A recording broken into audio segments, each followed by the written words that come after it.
அனைவருக்கும் வணக்கம்.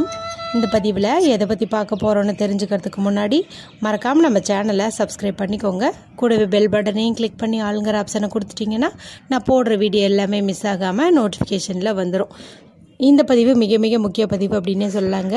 இன்றைக்கி பார்த்திங்கன்னா மே மாதத்தின் 5ஆம் தேதி ஞாயிற்றுக்கிழமை. இன்று கூடுதல் சிறப்பாக நமக்கு பிரதோஷமும் இருக்குது. எப்போவுமே வளர்பிறை பிரதோஷம், தேய்பிறை பிரதோஷம்னு மாதத்தில் 2 முறை பிரதோஷம் வருங்க. அந்த மாதிரி பிரதோஷ நேரம் அப்படிங்கிறது பார்த்திங்கன்னா மாலை 4:30 6 மணிக்கு இடையே உள்ள காலத்தை சொல்லுவோம். அதுவும் சாதாரணமாகவே இந்த பிரதோஷ வேலையான 4:30 to 6 வழிபாடு செய்யும்போது அற்புதமான பலன் நமக்கு கிடைக்கும். அப்படின்னாலும் ரொம்ப தீராத கஷ்டத்தில் பெரிய துயரில் மாட்டிக்கிட்டு இருக்கிறவங்களும் கூட ராகு காலத்தில் பிரதோஷ வழிபாடு செய்யுங்க அப்படின்னு சொல்லுவாங்க. அதாவது இது எப்போவாச்சும் தான் நமக்கு அமையும். இப்போ ஞாயிற்றுக்கிழமை பிரதோஷம் அப்படிங்கிறது அதுக்கு அம்சமாக பொருந்தி இருக்கு. நம்மளுக்கு எப்போவுமே அந்த மாதிரி ராகு கால நேரத்திலே பிரதோஷம் வராது இல்லையா.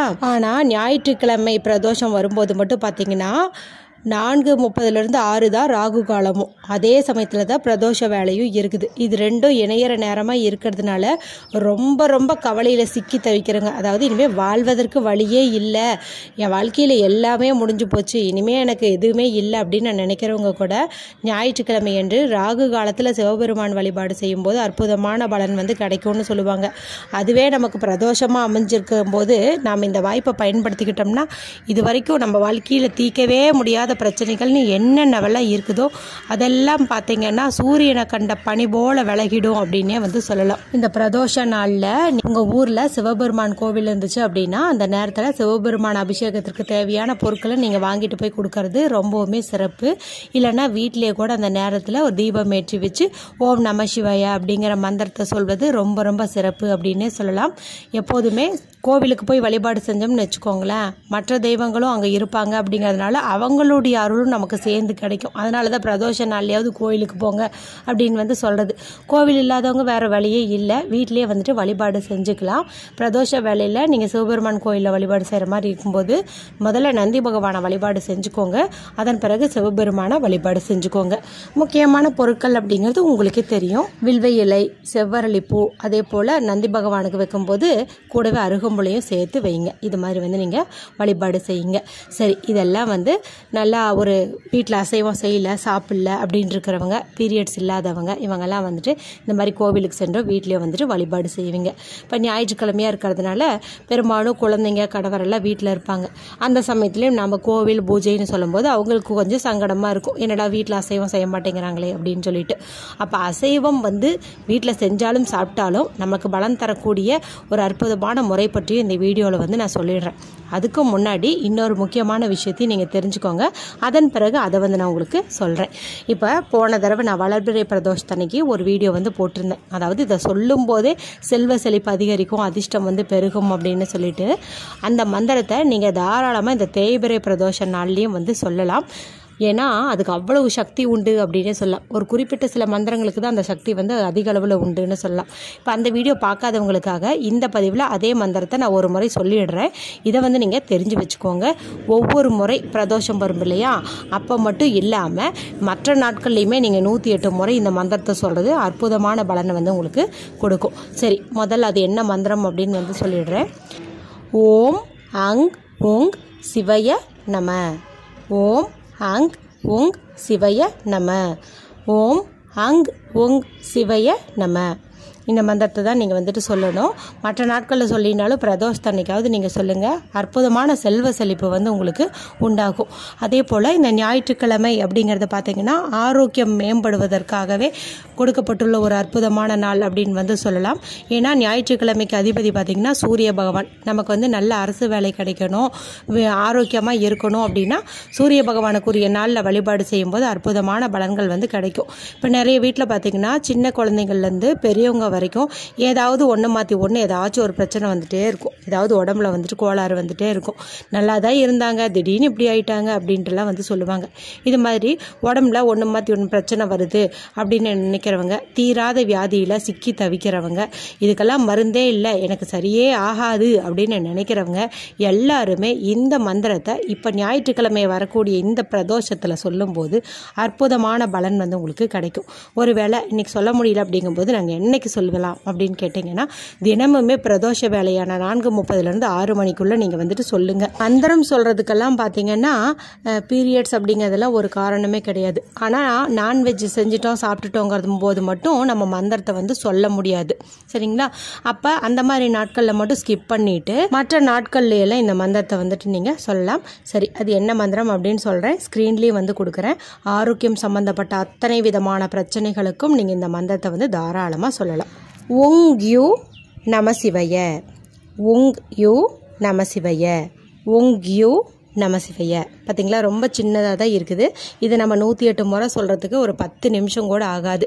நீங்கள் வேணால் கவுண்டிங்காக வந்துட்டு சுண்டல் கடலையோ இல்லை பொட்டுக்கடலையோ வேர்க்கடலையோ வந்துட்டு நீங்கள் பயன்படுத்திக்கலாம். வீட்டில் ருத்ராட்ச மாலை வச்சுருந்தீங்க அப்படின்னா கூட அதை கூட நீங்கள் வந்துட்டு பயன்படுத்திக்கலாம். இப்போ உங்களுக்கு வந்து 2 மந்திரம் வந்து சொல்லி கொடுத்துருக்குறேன். ஒன்று பார்த்தீங்கன்னா ஆரோக்கியம் மேம்படுவதற்கு, இன்னொன்று பார்த்தீங்கன்னா செல்வ செழிப்பு அதிகரிக்கிறதுக்கு. இது ரெண்டையுமே சொல்லலாமானாலும் தாராளமாக வந்து சொல்லலாம். ஏன்னா சுவர் இருந்தால்தான் சித்திரம் வரைய முடியுங்கிற மாதிரி நம்ம உடம்பு ஆரோக்கியமாக இருந்துச்சு அப்படின்னா தான் நம்மளால் வந்து பணம் சம்பாதிக்க முடியும். சரி, இதெல்லாம் வந்துட்டு அசைவம் செய்யாதவங்க இந்த மந்திரத்தை வந்து சொல்லி வழிபாடு செய்யுங்க. இல்லைன்னா கோவிலுக்கு போய் வழிபாடு செய்யுங்க, வீட்டில் வந்துட்டு வழிபாடு செய்யுங்க. மனதிற்குள்ள கூட சொல்லிக்கோங்க. அசைவம் சாப்பிட்ருந்தீங்கன்னா மந்திரம் சொல்கிறத ஸ்கிப் பண்ணிக்கோங்க.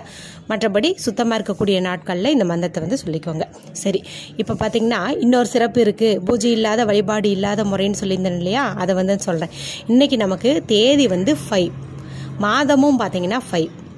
இப்போ 5 அதாவது ஒரே நம்பர் ரிப்பீட்டாக 2 முறையோ 3 முறையோ வரும்போது அது ஒரு ஸ்பெஷல் டேவாக கருதப்படுது. அதாவது ஒரு மேஜிக்கல் டேவாக கருதப்படுது. இந்த நாளில் அந்த எண்களை பயன்படுத்தி நம்முடைய நிறைவேறாத ஆசைகளை நம்ம ஈஸியாக வந்து நிறைவேற்றிக்க முடியும். அந்த சக்தி வந்து உண்டு. ஏன்னா அந்த அன்னைக்கு அந்த ஏஞ்சல் போர்ட்டல் வந்து ஓப்பன் ஆகி இருக்கும். அதனால் அற்புதமான இந்த நாளில் இந்த நம்பரை நீங்கள் பயன்படுத்தும் போது உங்களுக்கு எல்லா விதமான காரியங்களும் சித்தி பெறும் அப்படின்னே சொல்லலாம். இது வந்து பூஜை செய்கிறவங்களும் சொல்லலாமா அப்படின்னு கேட்டால் தாராளமாக சொல்லலாம். ஏன்னா பூஜை செய்கிறவங்க அந்த மந்திரத்தோடு சேர்த்து இந்த முறையும் வந்து ட்ரை பண்ணுங்க. ஏன்னா 1க்கு 2 செய்யும் போது நமக்கு விரைவான பலன் கிடைக்கும் இல்லையா, அதனால் தாராளமாக வந்துட்டு செய்யலாம். சரி, இது என்ன அப்படின்னு பார்த்தீங்கன்னா, உங்களுடைய இடது கையிலையோ வலது கையிலையோ உங்களுக்கு வந்துட்டு எந்த கை வந்து வசதிப்படுதோ, ஒருத்தவங்க பார்த்தீங்கன்னா லெஃப்ட் ஹேண்டாக இருப்பாங்க, சில பேர் ரைட் ஹேண்டாக இருப்பாங்க. எங்கே வந்து வசதிப்படுதோ அங்கே வந்துட்டு நீங்கள் எழுதிக்கலாம். இதை வந்து நீங்கள் உள்ளங்கையில் கட்டை விரலுக்கு கீழே உள்ள பகுதி சுக்கரமேடுன்னு சொல்லுவோம் பாருங்க, அங்கேயும் வந்துட்டு எழுதிக்கலாம். இல்லைன்னா உங்களுடைய மணிக்கட்டு பகுதி, அதாவது ரிஸ்ட் ஏரியா இருக்குது இல்லையா, அங்கேயும் கூட வந்துட்டு நீங்கள் எழுதிக்கலாம். எந்த இடத்துல இருந்தாலும் நீங்கள் இதை பண்ணலாம். இதுக்கு நீங்கள் நான்வெஜ் செஞ்சுருந்தீங்கன்னாலும் சாப்பிட்டுருந்தீங்கனாலுமே பிரச்சனை கிடையாது. ஊரில் இருக்கிறீங்கன்னாலும் எந்த பிரச்சனையும் கிடையாது. இந்த வீடியோ பார்த்த உடனேயுமே வந்துட்டு நீங்கள் உடனே வந்து எழுதிக்கலாம். ஏன்னா இந்த நாள் முழுவதும், அதாவது இரவு 12 மணி வரைக்கும் நமக்கு இந்த ஏஞ்சல் போர்ட்டல் வந்து ஓப்பன் ஆகி இருக்கும். சரி, அது என்ன அப்படின்னு வந்து சொல்கிறேன். இது எழுதுவதற்கு நீங்கள் கிரீன் கலர்லேயோ ரெட் கலர்லேயோ இங்கு வரக்கூடிய பேனா, ஸ்கெட்ச் பென்சில், மார்க்கர் வந்து பயன்படுத்துங்க. கிரீன் பயன்படுத்துறது இன்னும் சிறப்பு அப்படின்னே சொல்லுவேன். ஏன்னா இந்த தேதிக்கு உரிய பகவான்னு பார்த்தீங்கன்னா 5ங்கிறதுக்கு குபேரரையும் புதன் பகவானையும் சொல்லலாம். 2 பேர்த்துக்குமே பார்த்தீங்கன்னா பச்சை நிறம் தான் உகந்தது. அதனால் அது கூட நீங்கள் வந்து எடுத்துக்கலாம். சரி, என்ன நம்பர் அப்படின்னு பார்த்தலாமா? 558 558. இப்போ பார்த்தீங்கன்னா இந்த தேதி வருஷத்தோடு இதுவும் வந்து தொடர்புடையதாக இருக்குது. தேதி 5, மாதம் 5, இந்த வருடம் 2024ன்னு ஆட் பண்ணும்போது 2 + 2 4ன்னு கிடைக்குது.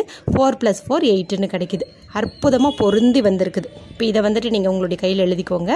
இதை எழுதி முடிச்சுட்டு எது உங்களுக்கு சீக்கிரமாக நிறைவேறணுமோ அது வந்து நிறைவேறின மாதிரி கற்பனை பண்ணிக்கோங்க. அது எப்பேற்பட்ட ஆசையாக இருந்தாலும் சரி, அதை வந்து கற்பனை பண்ணிக்கோங்க. அதன் பிறகு உங்களுடைய வேலை என்னமோ அதை நீங்கள் தாராளமாக போய் பார்க்கலாம். ஒரு நாள் முழுவதும் எத்தனை முறை இதை பார்க்க முடியுமோ அத்தனை முறை பாருங்கள், அத்தனை முறை கற்பனை பண்ணுங்கள். நடுவில் அழிஞ்சிருச்சுன்னா திரும்பவும் கூட நீங்கள் எழுதிக்கோங்க. இது எழுதும் போதும் கற்பனை பண்ணும்போதும் நீங்கள் வேறு எந்த சிந்தனையிலையும் இருக்கக்கூடாது, டிவி பார்க்கக்கூடாது, யாருக்கிட்டையும் பேசிட்டு பண்ணக்கூடாது. அமைதியான ஒரு இடத்துல உட்காந்து ஒரு நிமிடமாவது ஒதுக்கி இந்த விஷயத்தை பண்ணிவிடுங்க. அற்புதமான வாய்ப்பு உங்களுக்கு காத்துட்ருக்குது. நல்லபடியாக பயன்படுத்திக்கோங்க. இந்த வீடியோ உங்களுக்கு பிடிச்சிருந்துச்சுன்னா மற்றவங்களோட ஷேர் பண்ணிக்கோங்க. லைக் பண்ணுங்கள், கமெண்ட் பண்ணுங்கள். மற்றும் ஒரு பயனுள்ள பதிவில் உங்களை சந்திக்கிறேன். நன்றி, வணக்கம்.